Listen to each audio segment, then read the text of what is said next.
So what happens when you take two leading companies, well-established, well-known companies such as Pamp Suisse and Scotsdale Mint, and you put them together in one massive collab? Well, you end up with something heavenly, absolutely heavenly. And I am looking forward to showing that. So stay tuned. You're going to find out exactly what I mean. And well, here we go.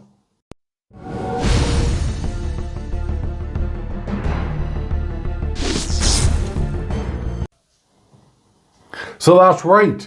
You put those two together. You have Pamp Suisse and Scotsdale. You mix them together and, well, they've worked in a collaborated effort to make this 1 ounce version that has been kindly sent in by the Silver Trader. So please be sure to check out the links down below. You can find a link, obviously, to his website where you can purchase one of these, and you can find a link to the Precious Metal Forum and AceBullion.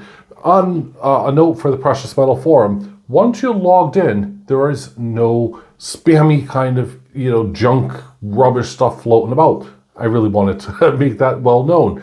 Anyway, here we go. So this is a 2022. It's just released. And as you can see here, it says Scotsdale Mint.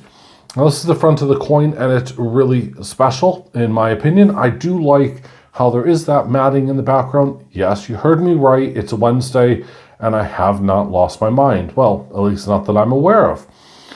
Then you also have 1 troy ounce fine silver, 3/9 fine, along with, well, half of the Scotsdale Lion, because, well, it's only half of the product that's made by Scotsdale.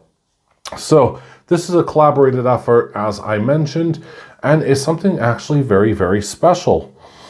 Now, as we have a look here on the side, I'll zoom in again, it does have a reeded edge going all the way along it, and it's something rather cool. And it comes in this really, really nice bullion bar casing, and it's something I do like. I find it easy to stack with and easy to enjoy.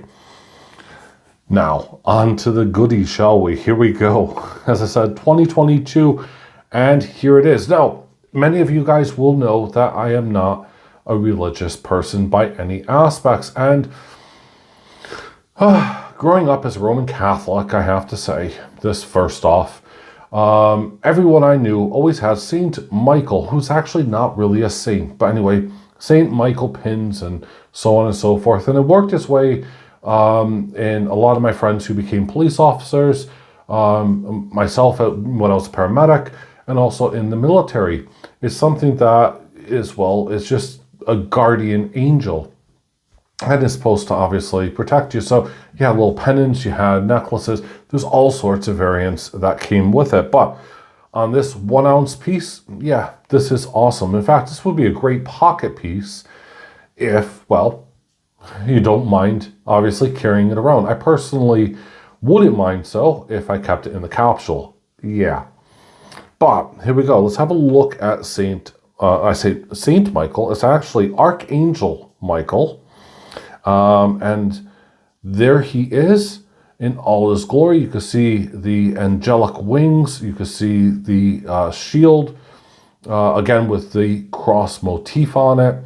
And he's stabbing a serpent with his sword, as you can see that going all the way through, representing, of course, the fight against Satan. And, the image itself is actually really, really stunning. It's very beautiful. It's not one of those small little fat cherub characters that you're going to see. And, I just love every attention to detail. Now, Archangel Michael is known for being the angel of protection and also being the most powerful. He's also considered to be a leader within the angelic realm and a patron of mercy and justice and righteousness. So really, this has to live up to high standards, in my opinion, and it doesn't let me down.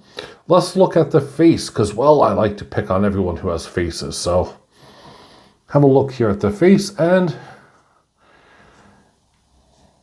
It's a very masculine face, as one would expect. It's low on detail, I have to say. That's a little bit, I'm not going to say disappointing. It is low on detail, but then again, you're looking at statues and things like that.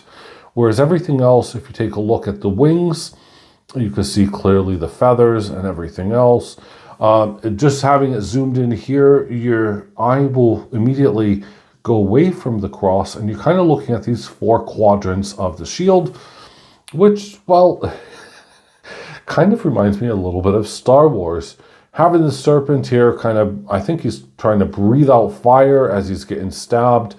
Well, that's something that's different. And look at the scales on the snake. That's something also that I do like.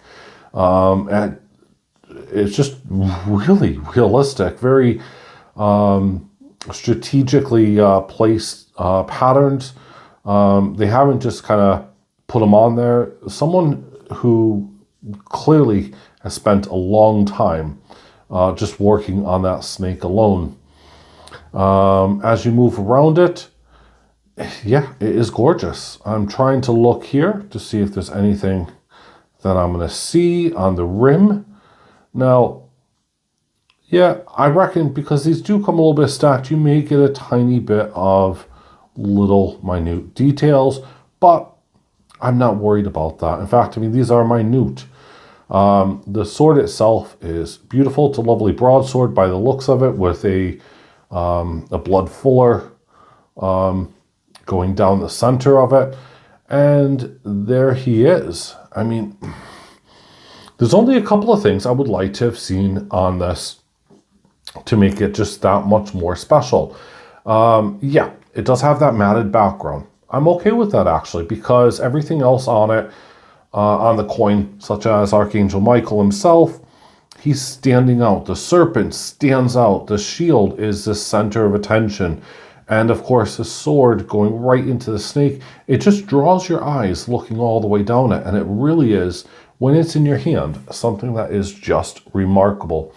What's not really being shown here is that, and I believe it's just more because of lighting and all sorts. I'm trying to bounce around and play with some light as I'm doing this, but it's clearly not working. It's highly, highly reflective, and it looks superb in every direction that you're looking at it. So in the hand, it really is spectacular, and it is something to enjoy. So what's the one thing that I would love to have seen? I would love to have seen Pamp's name on it somewhere. Because I think Pamp Suisse deserve to have the name on it. So as I said, that was my only, my only criticism with it. These are just superb bars in themselves, and I can easily see them coming out in a larger form. Scotsdale Mint and Pamp Suisse have done just a brilliant job. But that's my opinion. That's my thoughts. What are yours? Let me know. Leave them in the comments down below, please, and share them, because, well, I'm always interested to hear what other stockers and other collectors are buying. This, for me, yeah, it is a no-brainer. It is actually going to be bought by myself. So it's not going back to the silver trader. It's staying with me. As I said, it's not for any religious purpose. It's just because, well, it is a beautiful looking bar in itself. And I think it's absolutely amazing. So with that being said, have a great Wednesday wherever you are. We're going to be out of this world on Friday. That's right. And I look forward to sharing that video. So thank you very much. Have a great time. I'll see you later. Bye-bye.